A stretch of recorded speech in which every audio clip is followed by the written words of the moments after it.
খাগড়াছড়ি ও রাঙ্গামাটিতে সহিংসতার জেরে ১৪৪ ধারা ৩ পার্বত্য জেলায় চলছে পরিবহন ধর্মঘট। পরিদর্শনে যাচ্ছেন স্বরাষ্ট্র ও পার্বত্য উপদেষ্টা। ভোটাধিকার নিশ্চিত না হলে কারো অধিকার সুরক্ষিত নয় বললেন তারেক রহমান। বিপ্লব ব্যর্থ করতে পাহাড়ে অস্থিরতা মন্তব্য ফখরুলের। দেশ টেলিভিশনের নারায়ণগঞ্জ জেলা প্রতিনিধির উপর দুর্বৃত্তের হামলা, সদর থানায় মামলা, গ্রেপ্তার ১। জেলা সাংবাদিক ইউনিয়নের নিন্দা। ৩৩ লাখের কাজ ঠেকেছে প্রায় ৩ কোটিতে। বাংলো সংস্কার কাজ চলছে দরপত্র ছাড়াই, দায় এড়ানোর চেষ্টায় বিদায় রাজুক চেয়ারম্যান। এবং শ্রীলঙ্কার প্রেসিডেন্ট নির্বাচনে চলছে ভোট গ্রহণ। রনিল বিক্রমাসিংহে ও সাজিদ প্রেমাদাসের মধ্যে হাড্ডাহাড্ডি লড়াইয়ের আভাস।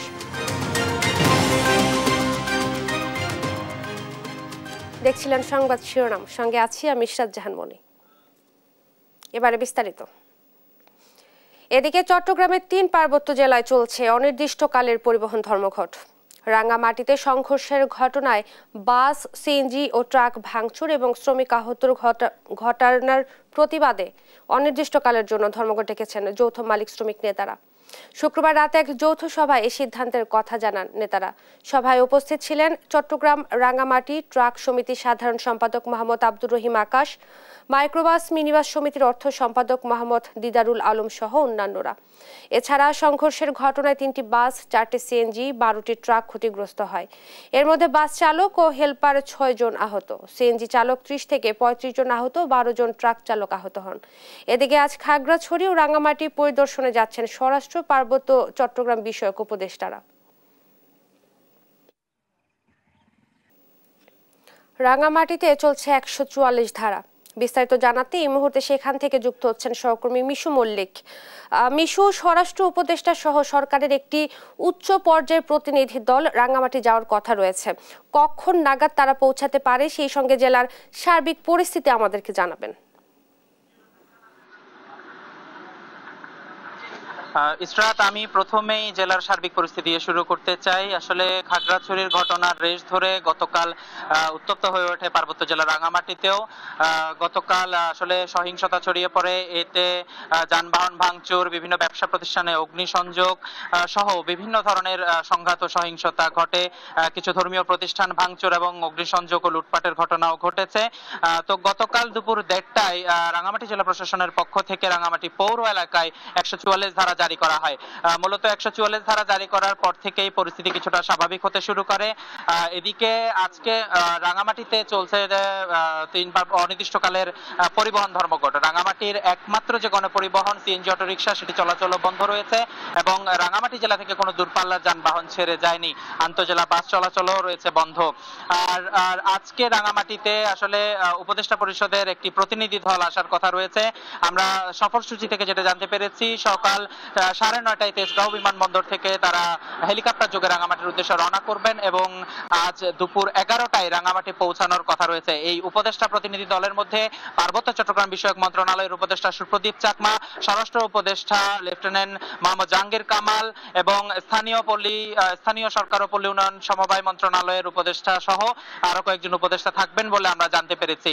তো আজ সকাল 11:15 রাঙ্গামাটি সেনানিবাসে রাঙ্গামাটি যে রাজনৈতিক নেতৃবৃন্দ রয়েছে এবং বিভিন্ন আইন শৃঙ্খলা রক্ষাকারী বাহিনীর যে ঊর্ধ্বতন কর্মকর্তাবৃন্দ রয়েছেন, তাদের সাথে মত বিনিময় সভায় অংশগ্রহণ করার কথা রয়েছেন। আজ 11:15 রাঙ্গামাটি সেনানিবাসে এই মত বিনিময় সভা অনুষ্ঠিত হওয়ার কথা রয়েছে। তো আসলে এই ছিল আমার কাছে রাঙ্গামাটির ১৪৪ ধারার সর্বশেষ। ইশরাত, আপনাকে ধন্যবাদ। স্বরাষ্ট্র উপদেষ্টা সহ সরকারের একটি উচ্চ পর্যায়ের প্রতিনিধি দলের আজকে রাঙ্গামাটি যাওয়ার কথা রয়েছে এবং এই ব্যাপারে জানাচ্ছিলেন সহকর্মী মিশু মল্লিক। নারায়ণগঞ্জে দেশ টেলিভিশনের জেলা প্রতিনিধি বিল্লাল হোসেনকে পিটিয়ে আহত করা হয়েছে। একই ঘটনায় আহত হয়েছেন গাজী টেলিভিশনের ক্যামেরা পার্সন আরিফ হোসেনও। এই ঘটনায় সদর থানায় মামলা হয়েছে। পুলিশ একজনকে গ্রেপ্তারও করেছে। আরো জানাচ্ছেন এনআই নাহিদ। দুর্বৃত্তদের হামলায় আহত দেশ টেলিভিশনের জেলা প্রতিনিধি বিল্লাল হোসেন। শুক্রবার বিকেলে জেলার মিশনপাড়া এলাকায় তার উপর এ হামলার ঘটনা ঘটে। বিল্লালকে লাঠিসোঁটা দিয়ে পিটিয়ে ৫-৬ জন গুরুতর আহত করে। পরে তাকে নারায়ণগঞ্জ ৩০০ শয্যা বিশিষ্ট হাসপাতালে চিকিৎসা দেয়া হয়। হামলার শিকার সাংবাদিক বিল্লাল হোসেন জানান, পেশাগত দায়িত্ব পালন শেষে মিশনপাড়া এলাকার একটি চায়ের দোকানে বসে গাজী টেলিভিশনের ক্যামেরা পার্সন আরিফ হোসেনের সঙ্গে চা খাচ্ছিলেন তিনি। তখন সন্ত্রাসীরা অতর্কিতে তাদের উপর লাঠিসোঁটা নিয়ে হামলা করে। 5 থেকে 6 জন লোক সামনে আসছে, তাদের 2 জন হাতে লাঠি ছিল। একজন বলে উঠলো, তুই সাংবাদিক না? আমি উত্তর দিলাম হ্যাঁ। এই কথা বলার সঙ্গে সঙ্গে সে আমাকে বলে উঠলো, তুই কত বড় সাংবাদিক, তোকে দেখে নেব বলেই 2 জন আমাকে লাঠি দিয়ে পিটালো, হাতে পায়ে বেধড়কভাবে পিটাতে থাকলো। প্রত্যক্ষদর্শী ও সহকর্মীরা এ ঘটনার তীব্র নিন্দা জানিয়ে দোষীদের দৃষ্টান্তমূলক বিচার দাবি করেন।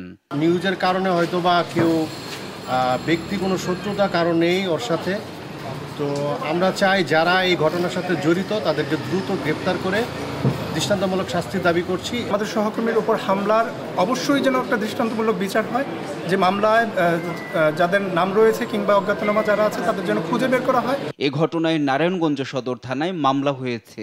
পুলিশ এরই মধ্যে একজনকে গ্রেফতার করেছে বলে জানান এ কর্মকর্তা। একজন হামলাকারীকে হাতে নাতে গ্রেপ্তার করি। উক্ত বিষয়ে সাংবাদিক ভাই এজাহার দিলে আমরা এজাহার হিসেবে গ্রহণ করে পরবর্তী প্রয়োজনীয় ব্যবস্থা গ্রহণ করব। সাংবাদিকদের উপর হামলার ঘটনায় তীব্র নিন্দা জানিয়েছে নারায়ণগঞ্জ জেলা সাংবাদিক ইউনিয়ন। NI নাহিদ, দেশ টিভি, ঢাকা। আগামীতে ব্যাংকিং খাতের ভঙ্গুর অবস্থা ও বাংলাদেশ অ্যাসোসিয়েশন অব ব্যাংকার্সের ভাবমূর্তি ইতিবাচক হবে বলে আশাবাদী সংগঠনের নতুন চেয়ারম্যান। অ্যাসোসিয়েশনের সাবেক চেয়ারম্যান নজরুল ইসলাম মজুমদারের সময়কালের দুর্নীতি ও অব্যবস্থাপনা সরিয়ে ঘুরে দাঁড়াবার প্রত্যয় জানালেন নতুন চেয়ারম্যান আব্দুল হাই সরকার। বলেন, বিএবি আর চাটুকারিতার প্রতিষ্ঠান হবে না আগামীতে। ইফতেখার রেজার 2 পর্বের ধারাবাহিকের শেষ পর্ব আছে। নজরুল ইসলাম মজুমদার বাংলাদেশ অ্যাসোসিয়েশন অব ব্যাংকের চেয়ারম্যান থাকাকালে ছিলেন ব্যাংক খাতের মুকুট পরিহিত সম্রাট। তার আমলে কোনো নিয়ম নীতির তোয়াক্কা না করেই করতেন মন মর্জি মতো কাজ। গণনায় ধরতেন না বাংলাদেশ ব্যাংক ও অর্থ মন্ত্রণালয়কেও। সরাসরি কথা বলতেন সাবেক প্রধানমন্ত্রীর সাথে। তটস্থ রাখতেন সরকারের বিভিন্ন প্রতিষ্ঠানের দায়িত্বশীলদের। আর দেশের বিভিন্ন দুর্যোগকে কাজে লাগিয়ে প্রধানমন্ত্রীর তহবিল সহায়তার নামে ব্যক্তি স্বার্থ চরিতার্থ করতেন নজরুল ইসলাম মজুমদার। ব্যক্তি স্বার্থের কিছুটা ব্যবস্থা এখানে ছিলই। Main target is prime minister. ওখানে গিয়ে সেই উপটোকন নিয়ে যা আলোক করে কাজটা করে আসতাম, কিন্তু কলকাতায় যাওয়ার 1 মাস পর একটা সমস্যার সৃষ্টি হলো। কাজে এটা একটা কী ছিল, এটা কনজিকিউটিভ, মানে এটা কি বলা হয় আপনার এই ক্যারি অন প্রবলেমস। প্রবলেম শেষ হতো না আর কি, কিন্তু প্রবলেমের সলিউশন ছিল একমাত্র টাকা নিয়ে দেখা করা। বিভিন্ন নাম দিয়ে, অফকোর্স, বন্যা, ফ্লাড, দুর্যোগ, এসব ব্যাপারটা আমাদের সরকারের প্রভাবশালী মহলের আশীর্বাদে প্রভাব খাটিয়ে অ্যাসোসিয়েশনের সদস্যদের মতামতের তোয়াক্কা না করে বারবার হয়েছেন ব্যাংক অ্যাসোসিয়েশনের চেয়ারম্যান। কিসের নির্বাচিত? নির্বাচন আমি জানতাম না, মানে ইয়েতে এই সময় অ্যাসোসিয়েশন কোন সময় নির্বাচন জানতাম না কোনো সময়। খালি পাইতাম যে সোয়ানসো ইজ ইলেক্টেড বাই চেয়ারম্যান, সোয়ানসো বাই চেয়ারম্যান। সালমান সাহেব ছিল উপরে, উনি তোই করতেন। উনি মেম্বার ছিল না। সালমান রহমান তো উনি আইপিএস ব্যাংকের চেয়ারম্যান ছিলেন। উনি অনেক সময় ডিক্টেট দিতেন, সেটাই ফলো করা হইত। ভয়ভীতি দেখিয়ে নিতেন নতুন পুরনো ব্যাংকগুলো থেকে ইচ্ছে মতো টাকা। অনুদানের টাকা প্রধানমন্ত্রী ফান্ডে দেওয়ার পর বাকি টাকা কি করা হয়েছে জানেন না অ্যাসোসিয়েশনের সদস্যরা। আর অনেক কিছু বলা সম্ভব না, বাকি টাকা কীভাবে খরচ করছে না করছে এটা তো বলা, এটা গভর্নমেন্টের লেভেলের ব্যাপার। এখানে তো যেগুলোতে আমরা গেছি আর কি, টাকাটা তো প্রাইম মিনিস্টারকে দেওয়া হয়েছে, তার ওনার ফান্ডেই দেওয়া হয়েছে। তো এখন উনি যে ব্যক্তিগত কী বেনিফিট দিয়েছেন ওর জন্য উনি জানেন এটা। তো মোটামুটি যা দেখা যায় মার্কেটে খোঁজ নিয়ে জানা যায় যে কিছু কিছু এদিক সেদিক হয়ে গেছে বোধ হয়। ওই টাকা হয়েছে আমি জানি না, বাট ওনারা নিজের কামগুলো করে নিচ্ছেন আর কি। নাসা গ্রুপের কর্ণধার ও বাংলাদেশ অ্যাসোসিয়েশন অব ব্যাংকের চেয়ারম্যান নজরুল ইসলাম মজুমদারের দুর্নীতি ও অর্থ পাচারের বিষয়ে অনুসন্ধান চেয়ে দুদকে আবেদন করেছেন সুপ্রিম কোর্টের আইনজীবী ব্যারিস্টার এম সারোয়ার হোসেন। ইফতেখার রেজা, দেশ টিভি, ঢাকা। 33 লাখের সংস্কার কাজ করা হচ্ছে প্রায় 3 কোটি টাকায়, তাও আবার খোদ রাজুক চেয়ারম্যানের বাংলো। আর দরপত্র ছাড়াই সংস্কার কাজ প্রায় শেষের পথে। তাই এখন ঠিকাদারের বিল পরিশোধ ও কাজ বৈধ করতেই নতুন করে দরপত্র আহ্বান করা হচ্ছে। তবে এসবের কিছুই জানে না বলে দায় এড়িয়ে যাওয়ার ফন্দি আঁটছেন রাজুকের সদ্য বিদায়ী চেয়ারম্যান। গুলশানের এই বাড়িটি রাজুক চেয়ারম্যানের জন্য বরাদ্দ। সবাই এটাকে চেয়ারম্যান বাংলো বলেই জানে। এই বাংলোতেই ওঠার কথা ছিল সদ্য নিয়োগ বাতিল হওয়া ও স্বৈরাচারী শেখ হাসিনা সরকারের আমলে চুক্তিবদ্ধ হওয়া সংস্থাটির চেয়ারম্যান অবসরপ্রাপ্ত মেজর জেনারেল সিদ্দিকুর রহমানের। গেল 5 এপ্রিল নিয়োগ পাওয়ার পরে এই চেয়ারম্যানের জন্য বাংলোটি সংস্কার করে বাস উপযোগী করার উদ্যোগ নেয় রাজুক। একটি কমিটি গঠন করে প্রকৌশল বিভাগ পরিদর্শনে গিয়ে বাংলোটি সংস্কারের জন্য 30 লাখ টাকা সংস্কার ব্যয় নির্ধারণ করে। রাজুকের সভায় ভবনটি সংস্কার করা আর নতুন ডিজাইন করার নির্দেশনা দেয়া হলো, সেটা অমান্য করে সংস্কার কমিটি। করেনি কোনো নকশাও। কমিটির আহ্বায়ক মোস্তাক আহমেদ ও সদস্য সচিব রাহাত মুসলিমিনের মৌখিক নির্দেশনায় কাজ পায় রূপসা অ্যাপার্টমেন্ট বিল্ডিং প্রকল্পের ঠিকাদারি প্রতিষ্ঠান ন্যাশনাল ডেভেলপমেন্ট ইঞ্জিনিয়ার্স NDA। আহ্বান করা হয়নি কোনো উন্মুক্ত দরপত্র। নিয়ম অনুযায়ী বাংলোর সংস্কার কাজ না হওয়া ও অনুমোদন না থাকায় নির্বাহী প্রকৌশলী মোহাম্মদ কাউসার রাজুক চেয়ারম্যানের কাছে চিঠি দেন। তবে রাজুক চেয়ারম্যান তার উত্তর না দিয়ে উল্টো চিঠি প্রত্যাহারের চাপ দেন। চেয়ারম্যানের চাপে 9 জুন নির্বাহী প্রকৌশলী চিঠিটি প্রত্যাহার করেন। এদিকে বাংলোর সংস্কার কাজ শেষের দিকে আসায় ব্যয় বাড়িয়ে 2,85 লাখ টাকার একটি প্রাক্কলন প্রস্তুত করা হয়েছে, যা এখনো অনুমোদন পায়নি। দরপত্র ছাড়াই কিভাবে এই ঠিকাদার কাজ পেল আর কেনই বা সংস্কার ব্যয় প্রায় 9 গুণ বাড়ানো হলো, এমন প্রশ্নের উত্তর খুঁজতে দেশ টিভির টিম রাজুক মুখপাত্রের কাছে গেলে তিনি এই বিষয়ে কিছুই জানান না বলে এড়িয়ে যান। পরামর্শ দেন চেয়ারম্যানের সাথে কথা বলার। তার কথা অনুযায়ী চেয়ারম্যান অবসরপ্রাপ্ত মেজর জেনারেল সিদ্দিকুর রহমানের কাছে গেলে তিনিও কথা বলতে রাজি হননি। এটার ভিতরে অনুসন্ধান সারও তো নতুন, মানে এটা তো আগে থেকে কাজ চলতেছে, এটা বিস্তারিত একটু সারও একটা কমিটি কথা বলার কথা। চেয়ারম্যানের অগোচরে এমন কাজ করা সম্ভব কিনা এমন প্রশ্নের উত্তর জানতে দেশ টিভির টিম মুখোমুখি হয় একজন প্রকিউরমেন্ট বিশেষজ্ঞের। তিনি জানান চেয়ারম্যানের সুপারিশ ছাড়া এই কাজ করা সম্ভব নয়। কেন এই অনিয়ম খোদ রাজুকের মধ্যেই তার সুষ্ঠু তদন্তেরও দাবি জানান এই বিশেষজ্ঞ। আর ছিল 30 লক্ষ টাকার বাজেট রিপেয়ার রিনোভেশন, সেখানে 30 লক্ষ টাকার বাজেট এক্সিড করে 3 কোটি টাকা পর্যন্ত করতে গেছে। সেটা অবশ্যই চেয়ারম্যানের সুপারিশ তার রিকোয়ারমেন্ট অনুযায়ী করছে, তার চাহিদা অনুযায়ী তারা এটা করেছে। এদিকে এখন টেন্ডারের মাধ্যমে দরপত্র ছাড়া কাজ দেয়াকে বৈধ করার পায়তারা চলছে বলেও অভিযোগ উঠেছে। নিয়াজ মোরশেদ, দেশ টিভি, ঢাকা। সিরাজগঞ্জে যমুনা নদীর পানি কমতে শুরু করায় দেখা দিয়েছে তীব্র নদী ভাঙন। ধস দেখা দিয়েছে কাজীপুরের মেঘাই এলাকার নদীর ডান্তির রক্ষা বাঁধে।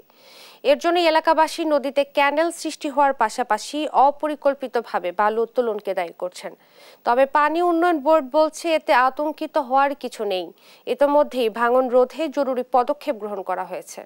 সহকর্মী সাইম উদ্দিনের তথ্যচিত্রে টুম্পা আফরোজের ডেস্ক রিপোর্ট। সিরাজগঞ্জে যমুনা নদীতে পানি কমার সাথে সাথে দেখা দিয়েছে নদী ভাঙন। এরই মধ্যে বিলীন হয়েছে কাজীপুরের মেঘাই এলাকার নদীর ডান্তির রক্ষা বাঁধের 70 মিটার এলাকা। সম্প্রতি নদীর ডান্তির রক্ষা বাঁধে এ ধস দেখা দেয়।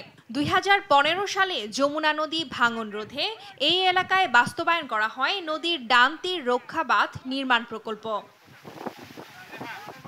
বর্তমানে নদীর পূর্ব পাড়ে চর জেগে ওঠায় নদীর পানি সরাসরি আঘাত হানছে পশ্চিম পাড়ের তীর রক্ষা বাঁধে। সম্প্রতি পানির প্রবল স্রোত ও ঢেউ বাড়ায় এ বাঁধে ধস দেখা দেয়। এদিকে ভাঙন রোধে সেনাবাহিনীর সহযোগিতায় বালি ভর্তি জিও ব্যাগ ফেলেছে পানি উন্নয়ন বোর্ড। এটা প্রত্যেক বছরে আমাদের এরকম সমস্যা হয়, যখনই পানি একটু বেশি হয় তখন বাঁধ নিয়ে আমরা অনেক আতঙ্কে থাকি। এটার প্রতিকার করার জন্য বালু উত্তোলন বন্ধ করতে হবে। তাড়াতাড়ি যদি না সারা হয় তাহলে এই এলাকা ধরে উঠে যাবো, 5-6 এলাকার মানুষজন থেকে নেব না। আমরা কিভাবে থাকা যাবো, কিভাবে শান্তিতে যাবো, সেই ব্যবস্থাটা আমরা চাই। আমরা মনে করেন যে যাতে দেশের মালক দেশেই থাকতে পারি। নদীতে ক্যানেল সৃষ্টির পাশাপাশি অবৈধভাবে বালু উত্তোলনে ভাঙনের সৃষ্টি হয়েছে বলে অভিযোগ এলাকাবাসীর। এদিকে ভাঙন রোধে জরুরি পদক্ষেপ গ্রহণের কথা জানায় পানি উন্নয়ন বোর্ড। ভাঙনটা মোটামুটি কন্ট্রোলে চলে আসছে। আমরা আশা করতেছি ফার্দার আর ভাঙন এক্সটেনশন হবে না, এবং সেই উদ্দেশ্যে আমরা কাজ বাস্তবায়ন করতেছি। যে পর্যন্ত এখানে ভাঙনের রিস্কটা কমে না যায় এ পর্যন্ত আমরা কাজ করব, এবং এলাকার লোকজনকে আমরা আতঙ্কিত না হওয়ার জন্য আমরা আশ্বস্ত করতেছি আমরা এই কাজ ভাঙনটা আমরা কন্ট্রোল করব। পশ্চিম পাড়ে হুমকির মুখে থাকা কয়েকশো পরিবারের দাবি স্থায়ী বাঁধ নির্মাণের। নিউজ ডেস্ক, দেশ টিভি। চাঁপাইনবাবগঞ্জের সোনা মসজিদ স্থলবন্দর থেকে 5 বছরে শত শত কোটি টাকা হাতিয়ে নেওয়ার অভিযোগ উঠেছে শিবগঞ্জের সাবেক এমপি শিমুল ও তার ভাই পলাশের বিরুদ্ধে। দুজনের হাতেই ছিল বন্দর সিন্ডিকেটের একচ্ছত্র নিয়ন্ত্রণ। তাদের বিরুদ্ধে কেউ মুখ খুললেই নেমে আসতো নির্যাতনের খড়গ। অভিযোগ আছে অবৈধ আয়ের টাকা পাচার করেছেন বিদেশে। সহকর্মী তারেক রহমানের রিপোর্ট, জানাচ্ছেন আপন অপু। 2018 সালের সংসদ নির্বাচনে জয়ী হয়েই সোনা মসজিদ বন্দরে নজর পড়ে চাঁপাইনবাবগঞ্জ 1 আসনের এমপি ডাক্তার সামিল উদ্দিন আহমেদ শিমুল ও তার ভাই পলাশের। শ্রমিক থেকে শুরু করে C&F এজেন্ট ও আমদানি রপ্তানি গ্রুপের সব কমিটিতে নিজেদের পছন্দ মতো লোক বসিয়ে মাতেন লুটপাট ও কমিশন বাণিজ্যে। তাদের থাবা থেকে বাদ পড়েনি বেসরকারি পানামা পোর্টও। ক্ষমতার প্রভাবে সোহেল এন্টারপ্রাইজের মাধ্যমে মিথ্যা ঘোষণায় পণ্য আমদানি করে ফাঁকি দিত শত কোটি টাকার শুল্ক। একই কায়দায় কমিশনের বিনিময়ে শুল্ক ফাঁকির ব্যবস্থা করে দিত অন্যদেরও, যার কারণে বন্দরের রাজস্ব আয় নেমে আসে অর্ধেকে। স্থানীয় ব্যবসায়ীদের অভিযোগ, অবৈধ টাকা পাচার করে বিদেশে সম্পদ গড়েন শিমুল পলাশ।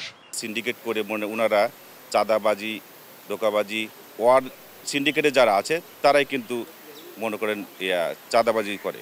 আমাদের রাজস্ব আয়ে ঘাটতি দেখা দিয়েছে শুধু এদের দূরত্বের কারণে। দুই ভাইয়ের অন্যায়ের বিরুদ্ধে কথা বললে তার উপর চলত নির্যাতন। শিমুল পলাশের দাপটে তার ঘনিষ্ঠরা ছাড়া অন্য কেউ এই বন্দরে ব্যবসা করতে পারেনি। দ্রুত তদন্ত করে এই চক্রের বিরুদ্ধে ব্যবস্থা নেওয়ার দাবি ব্যবসায়ীদের। ছাত্র শিথিল করার জন্য বাকি কোনো সংস্থার সাথে কোনো দিন যৌথ কোনো মিটিং বা ফল সব আলোচনা আমাদের সাথে হয়নি। ক্রস করতে করতে আমাদের অবস্থা খুবই খারাপ, মাঝাল অবস্থা, অনেকে দেউলিয়ার পথে চলে গেছে। 100 থেকে 300 কোটি টাকার মতো দুর্নীতি তারা ভাগ বাটোয়ারা দুর্নীতি করে টাকাটা আত্মসাৎ করেছে। অনিয়ম দুর্নীতি তুলে ধরার কারণে আমাকে হয়রানি, এবং শুধু এটা না, আমাকে তারা ডিজিএফ এর কার্যালয়ে রাজশাহীতে তুলে নিয়ে যায় এবং আমাকে ইন্টারোগেট করে। গণ অভ্যুত্থানের পর সিঙ্গাপুরে পালিয়ে যান সাবেক এমপি শিমুল ও তার ভাই পলাশ। মুঠোফোনে নিজেদের বিরুদ্ধে ওঠা সব অভিযোগ অস্বীকার করেন পলাশ।